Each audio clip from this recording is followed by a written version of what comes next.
Modérateur, je remercie le comité d'organisation et de m'avoir invité pour vous présenter aujourd'hui. Mon patient a une canulopathie. Donc il s'agit d'une patiente de 26 ans qui est admise aux urgences pour une syncope dans un contexte de stress émotionnel. Elle a eu un frottis cervical qui était douteux. Et c'était lors du ramadan, au moment où son mari l'a réveillée le matin à 5 h du matin, elle fait une perte de connaissance avec révulsion des yeux et une convulsion, arrêt respiratoire. Son mari lui a fait un massage cardiaque et donc elle consulte aux urgences. À l'examen, c'était normal. Au bilan biologique, il n'y avait pas d'anomalie métabolique, pas de notion de prise médicamenteuse et l'écho cardiaque, elle était normale. Il n'y a pas d'antécédent de mort subite dans la famille. Donc ça, c'est l'électro de la femme de 26 ans. Et on remarque très bien l'aspect du segment ST avec un aspect denté qui est bifide dans au moins les 3 dérivations. Et quand on calcule le QT selon la formule de Bazette, on voit que le QT, il est allongé à 503 millisecondes. Alors, est-ce que c'est suffisant pour faire le diagnostic de syndrome du QT lent? Quand on revoit les recommandations de 2022, le diagnostic peut être posé soit qu'on a un QT qui est allongé au-delà de 480 millisecondes sur plusieurs électrocardiogrammes, ou alors le score de Schwartz modifié qui est au-delà de 3 points, ce qui est le cas de notre patiente. Alors juste un petit mot, c'est que les tests à l'épinéphrine qu'on faisait avant pour le diagnostic notamment de syndrome du QT, il a été déclassé en classe 3C. Donc, une fois que le diagnostic il est posé, en classe 1, il est recommandé de faire un test génétique. Et le premier panel qui est recommandé, c'est essentiellement de rechercher les syndromes du QT lent 1, 2, 3 et les calminodynopathies qui sont à haut risque rythmique.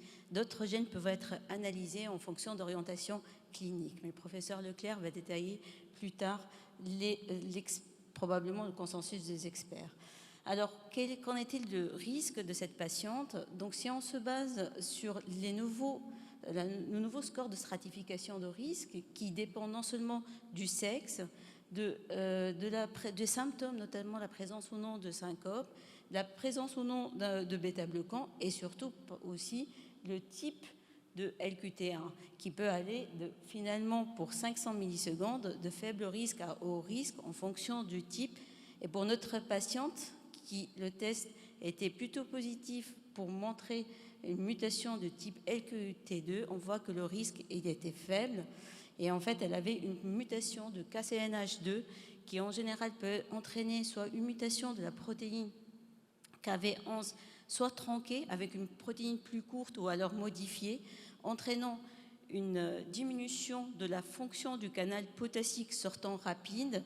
Et ce qui est intéressant dans ce papier, c'est qu'on voit très bien que plus on a une perte de fonction qui peut aller de 30 à 70, plus le risque d'allonger le potentiel d'action est important et le risque de développer une dépolarisation précoce entraînant les torsades de pointe. Donc c'est plus le patient à haut risque. Alors, qu'en est-il de traitement? On sait que, comme c'est un contexte en général de troubles de rythme adrénergique, les bêta-bloquants est ce qui est recommandé, et notamment les bêta-bloquants non cardiosélectifs. Essentiellement, alors le propanolol qui était le bêta-bloquant, celui qui raccourcit plus le QT, le nadololone, et aussi les deux sont efficaces dans la diminution de troubles rythmiques par rapport à métoprolol. Et dans les analyses en fonction de syndrome de QT, ce qui ressort, c'est que le nadololol, il est efficace pour les deux types de syndrome de LQT1 ou 2. Par contre, ce qui n'est pas le cas pour propanolol, qui ne diminue pas beaucoup de troubles de rythme en cas de LQT2. Probablement, ça explique aussi non seulement par la durée de vie de bêta-bloquant, mais aussi par son activité sympathomimétique.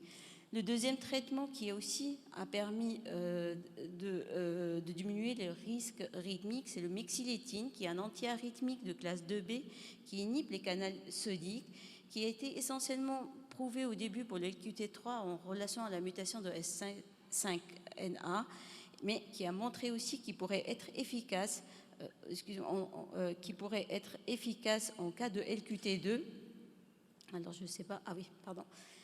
En diminuant, alors pour dire bon répondeur, il faut que le LQT soit, qu'on raccourcit le QT de plus que 40 millisecondes, et il permet notamment en association avec bêta-bloquant de diminuer le risque rythmique.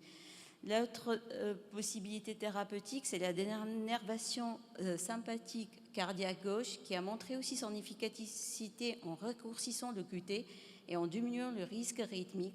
Et c'est pour ça que finalement, dans les recommandations, alors le syndrome de QT lent, c'est la première canulopathie dont la prise en charge dépend de la mutation.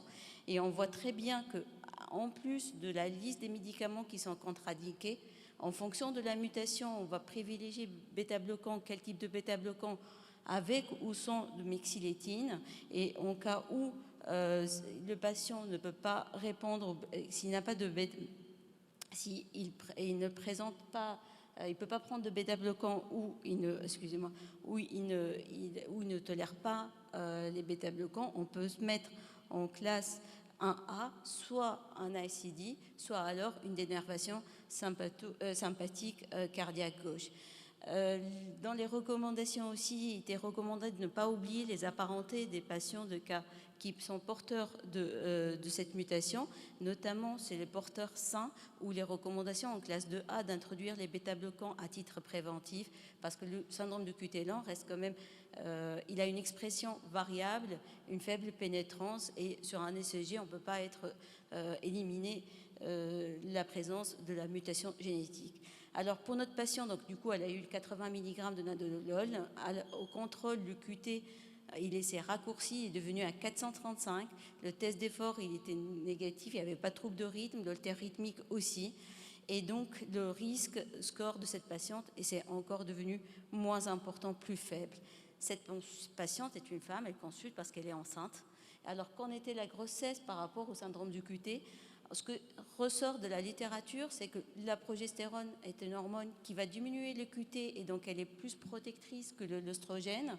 Et quand on compare les différentes phases de la grossesse, avant la conception ou après, on voit que le risque pendant la grossesse augmente. Il est beaucoup plus important en postpartum et surtout pour le syndrome de LQT2.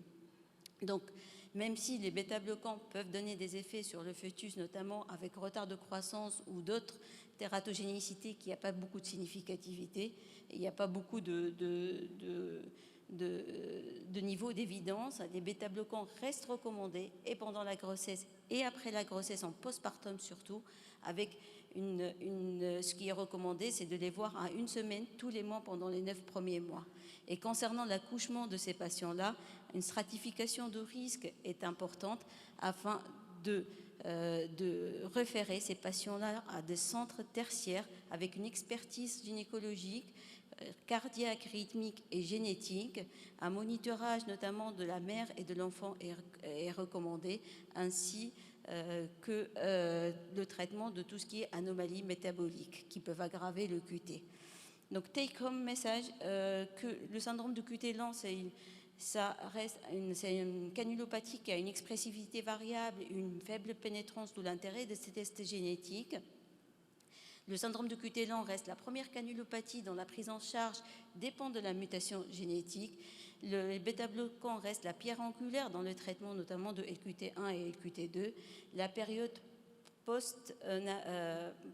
postpartum reste à haut risque rythmique, d'où l'intérêt de bien surveiller ces patients-là régulièrement, et l'idée aussi et l'intérêt d'une consultation prénatale et